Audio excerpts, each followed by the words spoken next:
ஐயா வணக்கங்கய்யா. எந்த ராசிக்காரர்கள் என்ன மோதிரம் அணியலாங்கய்யா? ராசின்றது சந்திரனை வச்சு தான் நம்ம ராசின்னு சொல்கிறோம். ராசின்றது நிலையற்றது.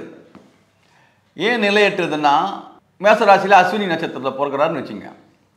அஸ்வினி, பரணி, கிருத்திகை எல்லாமே செவ்வாயுடைய வீடு தான், மேச ராசி தான்.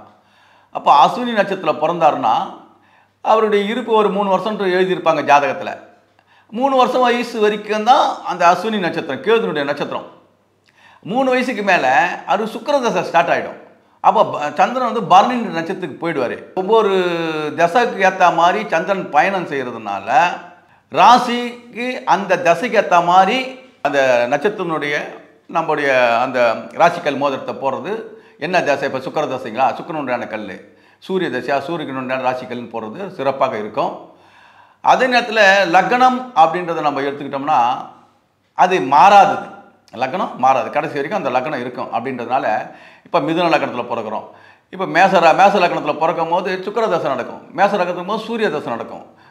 இப்போ ரிஷப லக்னத்தில் பிறந்திருப்பாங்க, நீங்கள் பார்த்தீங்கன்னா அவங்களுக்கு சந்திர தசை நடக்கலாம், இல்லை வந்து சனி தசை நடக்கலாம். அப்போது லக்னம் அப்படின்றது ஒரு தனியாக கடைசி வரைக்கும் நம்ம வாழ்நாள் போல் அந்த லக்னத்துக்கு உண்டான ராசிக்கல் மோதிரத்தை போட்டுக்குது, சிறப்பு. அதுக்கப்புறம் திசைக்கு ஏற்ற மாதிரி என்ன திசை நடக்குதுன்ற ஒரு நல்ல ஜோதிடத்தை தெரிஞ்சுக்கிட்டு அதன் மூலிமா அந்த திசைக்கு ஏற்ற கல் போடுறது உங்களுக்கு இன்னும் சிறப்பாக இருக்கும்.